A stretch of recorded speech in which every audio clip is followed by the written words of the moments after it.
Social மீடியாவால் ஒரு ஜீரோவை ஹீரோவாக்க முடியும், ஒரு ஹீரோவை ஜீரோவாக்க முடியும். சோஷியல் மீடியாவாலேயே இது முடியும் அப்படின்னா அந்த சோஷியல் மீடியாவை கண்ட்ரோலில் வைத்திருக்கக்கூடிய, ஊடகத்தை கண்ட்ரோலில் வைத்திருக்கக்கூடிய ஒரு அரசியல்வாதியால் என்னெல்லாம் செய்ய முடியாது? அதற்கு சிறந்த உதாரணம் யார் அப்படின்னு பார்த்தீங்கன்னா, இன்னைக்கு நாடே அழுதுட்டு இருக்கு பாருங்க. விஜயகாந்த் அப்படிங்கிற அந்த கருப்பு தங்கம் இன்னைக்கு பூமியில் இல்லை அப்படின்னு சொல்றதை யாராலையுமே அக்செப்ட் பண்ண முடியல.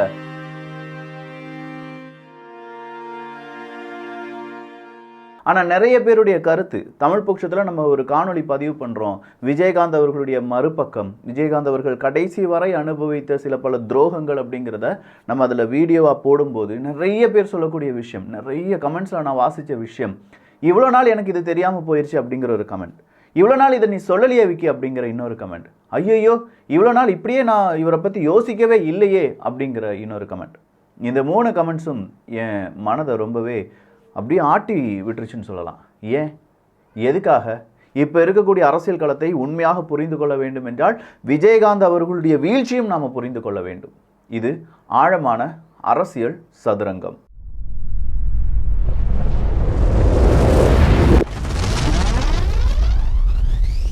இந்த டைமில் அரசியல் பேசுறது சரியா தவறா அப்படிங்கிறது என்னால் யோசிச்சு கூட பார்க்க முடியல. அந்த மனுஷனுக்காக அதை பேசணும்னு நான் நம்புகிறேன். ஏன்னா அந்த மனுஷன் மக்களுக்கு ஏதோ ஒன்று செய்யணும்னு நினச்சி வந்தார். அவர் குடித்தார், குடிக்கவில்லை அப்படின்னு நான் சொல்லலை. ஆனால் குடித்ததுக்கு மேலே அவருக்கு மென்டலி ப்ரெஷர் அப்படிங்கிறத ஏற்றுனது இங்கே இருக்கக்கூடிய ஊடகங்களும், அந்த ஊடகங்களுக்கு பின்னாடி அந்த ஊடகத்துக்கு வேலை கொடுத்த சில அரசியல்வாதிகளும் தான் அப்படிங்கிறதுல மாற்று கருத்தே கிடையாது. அவன் எங்கே அரசியலுக்கு வந்துருவானோ அப்படிங்கிற ஒரு பயம். அரசியல் ஒரு அப்பா வீட்டு சொத்து மட்டும் கிடையாது, அரசியல் ஒரு தனிநபர் சொத்து மட்டும் கிடையாது, அரசியல் செய்வதற்கு இந்த குடும்பத்திலேருந்து தான் வரணும் அப்படிங்கிறதும் கிடையாது, அரசியல் செய்வதற்கு இவ்வளோ படிச்சிருக்கணும், இவ்வளோ பணம் இருக்கணும் அப்படிங்கிறதும் கிடையாது. இங்கே அரசியல் எல்லாரும் செய்யலாம், எல்லாரும் பேசலாம். ஆனால் அந்த அரசியல் எந்த அளவுக்கு போய் மக்களிடம் ரீச் ஆகுது அப்படிங்கிறதுக்கு 2 முக்கியமான காரணங்கள் தேவைப்படுகிறது. ஒன்று பணம், இன்னொன்று பவர், மீடியா அப்படிங்கிற பவர். இந்த 2 பவர் அது ஒரு நிறைய பேர்கிட்ட கூடுதலாக இருக்கும்போது என்ன நடக்கும்? 2011 திமுக 3வது இடத்துக்கு தள்ளப்படுது அப்படின்னு சொல்லி அதன் காரணமாக நாங்கள் 200 தொகுதிகளுக்கு மேலே நிற்க வேண்டியதாக இருக்கு, நீங்கள் வேற யாரு கூடயாவது அலைன்ஸ் வச்சுக்கோங்க அப்படின்னு சொல்லி தொல் திருமாவளவன் அவர்களிடம் மு க ஸ்டாலின் அவர்கள் சொன்னதாகவும், நீங்க எதுவும் தப்பா இருக்காதீங்க, நாங்க வரப்போற எலெக்ஷன்ல 2016 200 இடத்திலாவது குறைஞ்சது நாங்கள் நிற்கிறோம், 700 இடங்களில் நாங்கள் தனித்து போட்டியிட விரும்புகிறோம். 2016 அப்புறம் தான் நாங்கள் மக்கள் நல கூட்டணி போனோம். அதனால தான் நாங்கள் முதலமைச்சர் வேட்பாளராக விஜயகாந்த் அவர்களை அங்கே நிறுத்தினோம். நாங்கள் அப்படிதான் ஒரு மக்கள் நல கூட்டணி அப்படிங்கிறது உருவானது அப்படிங்கிறத திருமாவளவன் அவர்கள் சொல்றாங்க.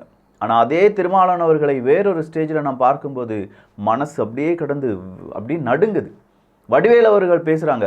வடிவேல் அவர்கள் நகைச்சுவைக்கு நல்லது தான், ஆனால் உண்மையிலே சொல்கிறேன், வடிவேல் அவர்களை மாதிரியான அந்த விஷம், அந்த பேச்சு வேற யாராலையும் பேச முடியாது. அதுவும் ஒரு மனிதனை பார்த்து கேப்டன்னா என்ன, தண்ணியில் இருக்கக்கூடிய கப்பலை காப்பாற்றுறது தான் கேப்டன், தண்ணிலேயே இருந்தால் கேப்டன் இல்லை அப்படின்னு சொல்லும்போது, தண்ணியில் மிதக்கிற கப்பலை ஓட்டவனுக்கு பேர் தான் கேப்டன், எந்நேரமும் தண்ணியில் மிதக்கிறவனுக்கு பேர் கேப்டன் கிடையாது. அந்த அரங்கத்தில் இருந்த நபர்கள் எல்லாருமே பார்க்கிறேன். முன்னாள் முதலமைச்சர் கலைஞர் அவர்கள் இருக்காங்க, இந்நாள் முதலமைச்சர் மு க ஸ்டாலின் அவர்கள் இருக்காங்க, டிஆர்பி ராஜா அவர்கள் இருக்காங்க, அப்படியே தயாநிதி மாறன் அவர்கள் இருக்காங்க, திமுக சார்ந்த எல்லாரும் இருக்காங்க, தொல் திருமாவளவன் அவர்கள் இருக்காங்க.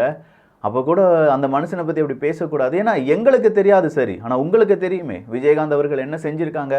எல்லா அரசியல்வாதிகளுக்கும் தெரிஞ்சிருக்கு விஜயகாந்த் அவர்களை பற்றி. அந்த வீடியோவை பார்க்கும்போது கோபம் அப்படி வருது. ஏன் அந்த மனுஷனை போட்டு இப்படி செஞ்சு வச்சிருக்கீங்களேன்னு. அவரை கடைசியாக நமக்கு காண்பித்த பிம்பங்கள் என்ன? அவர் ஒரே குடிச்சிட்டு வந்து பேசுவார், அவர் இப்படி தான் இருப்பார், அவர் கோபப்படுவார். இந்த பிம்பங்கள் மட்டும்தான் மறுபடியும் மறுபடியும் கட்டமைக்கப்பட்டது. இந்த பிம்பங்கள் வைத்து அங்கே நிறைய பேர் அவரை சோஷியல் மீடியாவில் ட்ரோல் பண்ண ஆரம்பிக்கிறாங்க. அந்த மனுஷன் எவ்வளவு தாக்குதலை தான் தாங்கிக் கொள்வார்? யதார்த்தமாக ரொம்ப பெரிய அளவில் அவருக்கு கோபம் வரக்கூடிய மனசு இருக்கும்போது இன்னைக்கு ரஜினிகாந்த் அவர்கள் சொல்கிறாங்க, அவர் எல்லார் மேலேயும் கோபப்படுவார், ஊடகங்கள் மேலே கோபப்படுவார், நண்பர்கள் மேலே கோபப்படுவார், சினிமா நட்சத்திரங்கள் மேலே கோபப்படுவார். ஆனால் அந்த கோபத்துக்கு பின்னாடி ஏதோ ஒரு காரணம் இருக்கும் அப்படின்னு சொல்கிறார். நண்பர்கள் மேலேயும் அவர் கோபப்படுவார், அரசியல்வாதிகள் மேலேயும் அவர் கோபப்படுவார், ஊடகம் இந்த மேலேயும் கோபப்படுவார். அவருடைய கோபத்துக்கு பின்னால் ஒரு நியாயமான காரணம் இருக்கும். உண்மையிலேயே அவருக்கு பேட்டி, அந்த பேட்டியை நீங்கள் எடுத்து பார்த்தீங்கன்னா அவர் கோபப்பட்ட பேட்டிக்கு பின்னாடி எடக்கு மடக்கான கேள்விகள், அவரை வேணுமென்றே கோபப்பட வைக்க வேண்டிய கேள்விகள் அப்படிங்கிறது ஏராளம் இருந்திருக்கு. நிறைய காணொளிகளை நான் பார்த்துட்டேன்.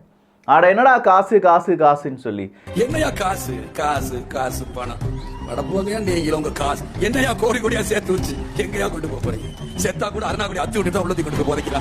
காசை கொண்டு போய் என்னடா செய்ய போற? நீ பூமியில புதைக்கும் போது உன் அருணாக்குடியை கூட வெட்டிட்டு தாயா விடுவான் அப்படின்னு சொல்லி அந்த மனுஷன் பேசின பேச்சுக்கு நிச்சயமா சொல்றேங்க, அவருக்கு அந்த மனசுல காசை அரசியல்ல வந்து சம்பாதிக்கணும் அப்படிங்கிற எண்ணம் இருந்திருக்கவே வாய்ப்பில்லை. இதை நல்லா தெரிஞ்சுக்கிட்டாங்க சில அரசியல்வாதிகள். அதனால தான் நிறைய பேர் இவருக்கு பின்னாடி இருந்து இவர் முதுகலை குத்தி ஒட்டுமொத்தமாக அவருடைய அரசியல் வாழ்க்கைக்கு ஒரு முற்றுப்புள்ளி வைக்க கூட்டணி வைத்தார்கள். அந்த கூட்டணிக்கு தூது அனுப்பினார்கள். இன்னும் சில கூட்டணிகள் அவிழ்த்து விடப்படுகின்றன. இன்னும் சில நபர்கள் அவரை மிகப்பெரிய அளவில் வசைப்பாடினார்கள். உடனே சீமானவர்கள் இதற்கு விதிவிலக்கா அப்படின்னு பார்த்தா இல்லை. இந்த இடத்துல நான் சீமானவர்களையும் சொல்கிறேன். சீமானவர்களும் இன்னைக்கு விஜயகாந்த் அவர்கள் ஆகச்சிறந்த மனிதன் அப்படின்னு சொல்லும்போது அவர் பேசின பேச்சுக்கள் இதுக்கு முன்னாடி கொஞ்சம் வீடியோவாக நீங்கள் எடுத்து பார்த்தீங்கன்னா விஜயகாந்த் அவர்களை அந்த அளவுக்கு கொச்சையாக பேசியிருக்காங்க. அப்போ இங்க இருக்கக்கூடிய அரசியல்வாதிகள் அங்க இருக்கக்கூடிய சக அரசியல்வாதிகளுடைய உண்மையான குணத்தை மக்கள்கிட்ட சொல்றதை விட நெகட்டிவான விஷயங்களை மட்டும்தான் மக்களிடம் சொல்வார்கள். அப்படி நெகட்டிவான மக்கள் அந்த சொல்லை கேட்கும்போது அந்த ஒரு இமேஜ், ஒரு மனிதன் ஒரு நல்லது செய்யணுங்கிற மனிதனை இங்க பெரிய அளவுல தோற்கடிக்கிறதுக்கு நிறைய பேர் ஒன்றிணைவார்கள் அப்படிங்கிறத மறுபடியும் பார்க்கிறேன். காமராஜர் அவர்களுடைய வரலாறை நான் இன்னும் முழுசா படித்தது கிடையாது. அப்படி முழுசா படிக்கும்போது அவர் ஏன் தோற்றார் அப்படிங்கிறதையும் நான் யோசிச்சு பார்க்க வேண்டிய தருணத்திற்கு இப்போது தள்ளப்பட்டிருக்கிறேனோ அப்படிங்கிற ஒரு வருத்தம் இருக்கு. ஏன்னா யங்கர் ஜென்ரேஷன் நாங்கள் என்ன நினைக்கிறோம், சோஷியல் மீடியாவில் வர்றது, மீடியாவில் வர்றது, நமக்கெல்லாம் ஒரு 5-6 வருஷத்துக்கு முன்னாடி என்னங்க தெரிஞ்சிருக்கும், ஒரு 10 வருஷத்துக்கு முன்னாடி நம்மலாம் அவ்வளோ இந்த அரசியல்னா என்ன, அது வந்து ஒரு வேஸ்ட் அப்படின்னு நினச்சிருப்போம். 2011 நடந்த மேட்டர்லாம் நான் சொல்லிட்டு இருக்கேன்ல, கிட்டத்தட்ட 12 வருடங்களுக்கு முன்னாடி. அப்போது நம்ம இப்போ இருக்கக்கூடிய யங்ஸ்டர்ஸ் அந்த காலகட்டத்துக்கு முந்தைய காலகட்டத்தை போய் தேடி போகிறது இப்போ தான் நம்ம தேடி போயிட்டு இருக்கோம். அதுக்கு முன்னாடி தேடி போகிறதுக்கான வாய்ப்பே நமக்கு ஏற்படுத்தி தரலையே. அப்படி தேடி போகிறத விட்டுட்டு அவங்களுடைய உண்மையான வரலாறு சொல்லிக் கொடுக்கறதுக்கு எந்த மீடியாவும் முன்வரவில்லையே. விஜயகாந்த் அவர்கள் இவ்வளோ நல்லது செஞ்சிருக்கார், இவ்வளோ விஷயங்கள் செஞ்சிருக்கார். என்றைக்குமே நம்ம விஜயகாந்த் அவர்களை தரம் தாழ்த்தி பேசினதே கிடையாது. ஏன்னா நிறைய பேர், என்னுடைய அப்பா அம்மா சித்தி எல்லாரும் சொல்கிற விஷயம், விஜயகாந்த் மாதிரி ஒரு மனுஷனை நீ பார்க்கவே முடியாதுடா அப்படின்னு சொல்லி. அப்போது நான் யோசிச்சிருக்கேன் எதுக்கு இப்படி சொல்லிட்டு இருக்காங்க அப்படின்னு சொல்லி. ஆனால் அவருடைய வரலாறை முழுவதுமாக படித்த பிறகு தான் தெரியுது அவரே மாதிரியான ஒரு மனுஷன் சான்ஸ்லெஸ். இந்த உலகத்தில் விஜயகாந்த் மாதிரி நிறைய பேர் வருவாங்களா இருக்கலாம், ஃபைட் பண்ணுவாங்களா இருக்கலாம், நடிக்கலாமா இருக்கலாம். ஆனால் அவரே மாதிரி ஒரு மனிதனாக வாழ்வது அப்படிங்கிறது இயலாத விஷயம். விஜயகாந்துக்கு நிகர் விஜயகாந்த் அவர்கள் மட்டும்தான்.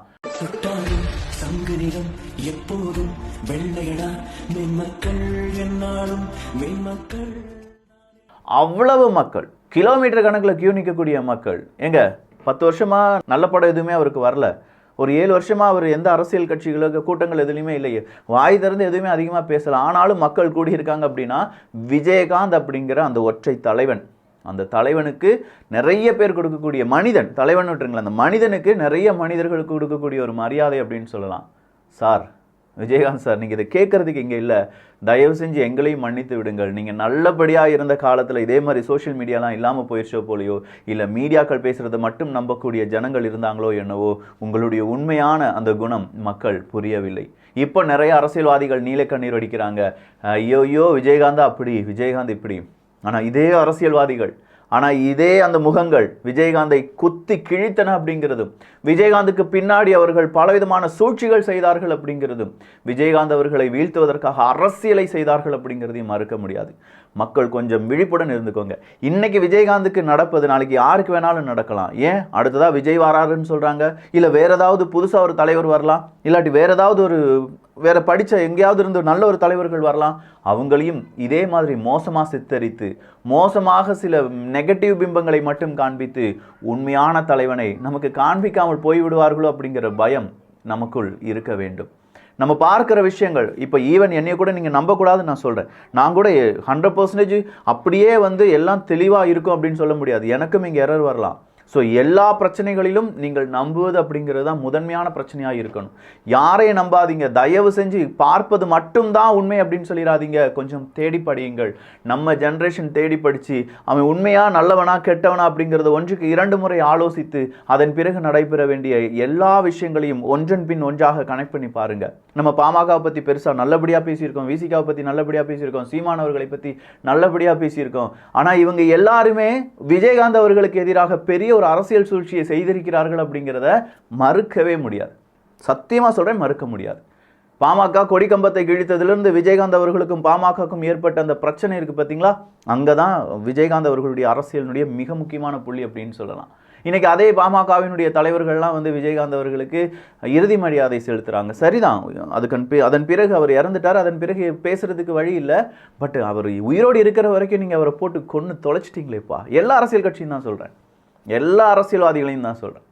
வைகோ அவர்களிருந்து, திருமாவளவன் அவர்களிருந்து, ஸ்டாலின் அவர்களிருந்து, ஜெயலலிதா அவர்களிருந்து, எடப்பாடி பழனிசாமி அவர்களிருந்து, சீமான் அவர்களிருந்து, அன்புமணி ராமதாஸ் அவர்களிருந்து, ராமதாஸ் அவர்களிருந்து, எல்லாரும் நல்ல மனுஷனையா, அந்த நல்ல மனுஷனை போட்டு குத்தி குத்தி குத்தி அவன் கோபக்காரன், அவன் தண்ணி அடிச்சுப்பான். வடிவேல் அவர்களிருந்து எல்லாரையும். இது என்னுடைய மனக்குமரலாக மட்டும் இருக்க வாய்ப்பே கிடையாது. நான் சத்தியமாக சொல்கிறேன், இந்த ஒரு டாபிக்கு ஸ்கிரிப்ட் கூட எடுக்கலை. அத்தனை வீடியோவும் பார்க்குறேன், அத்தனை உண்மையான நிகழ்வுகள், அவர் செய்த அந்த நிறைய பேட்டி, இதெல்லாம் இன்றைக்கி தான் உட்காந்து பார்க்க வேண்டிய அது பார்க்கணும், அந்த மனுஷன் என்ன செஞ்சுருக்காரு அப்படிங்கிறத ஊருக்கு சொல்லணும் அப்படின்னு சொல்லி தோணுது, பேசுகிறேன். அரசியல்வாதிகளாக மாறக்கூடிய தலைவர்கள் விஜயகாந்தாக இருக்க வேண்டும் அப்படிங்கிறது கிடையாது. ஆனால் இதே மாதிரி பல விஜயகாந்துகள் நம்மிடமிருந்து மறைக்கப்பட்டிருக்கிறார்கள், பல காமராஜர்கள் நம்மிடமிருந்து ஒழிக்கப்பட்டிருக்கிறார்கள் என்பதும் குறிப்பிடத்தக்கது. நல்லபடியாக அரசியலை கொஞ்சம் கற்றுத்தேர வேண்டியது நம்முடைய கடமையாக இங்கே இருக்குது. யாரையும் நம்பிடாதீங்க, எந்த தலைவனும் நல்லவன் தான் அப்படின்னு சொல்லிடாதீங்க. ஒரு தலைவனாக இருந்தாலும் நிறைய நல்ல குணங்கள் இருக்கும், சில கெட்ட குணங்கள் இருக்கும். அந்த கெட்ட குணத்தால் ஏற்பட்ட பிரச்சனைகள், அந்த கெட்ட குணத்தால் ஏற்பட்ட எதிர்வினைகள் அப்படிங்கிறதுலாம் என்னங்கிறத நல்லபடியாக படிச்சுட்டு ஓட்டு போடுங்க மக்கா. இப்போவும் சொல்கிறேன், காசுக்காக ஓட்டை வித்துறாதீங்கயா. விஜயகாந்த் மட்டும் கிடையாது, இதே மாதிரி எத்தனை பேர் வந்தாலும் நம்மளை காப்பாற்றவே முடியாதுங்கிற மாதிரி இருக்குது. காமராஜர் அவர்களுடைய அரசியல் வாழ்க்கை, அதற்கு பின்னாடி இருக்கக்கூடிய அஸ்தமனம், அதே மாதிரி விஜயகாந்த் அவர்களுடைய அரசியல் வாழ்க்கை, அதுக்கு பின்னாடி இருக்கக்கூடிய அஸ்தமனம், அரசியல் சூழ்ச்சிகள். உணர்ந்து கொள்ள ட்ரை பண்ணுவோம். எல்லாத்தையும் நம்மளால் படிக்க முடியாது, ஆனால் கொஞ்சமாவது படித்து கொஞ்சம் தெரிந்து கொள்வோம். நல்லதை பகிர்ந்து நல்ல சமுதாயத்தை உருவாக்குவோம். நன்றி, வணக்கம்.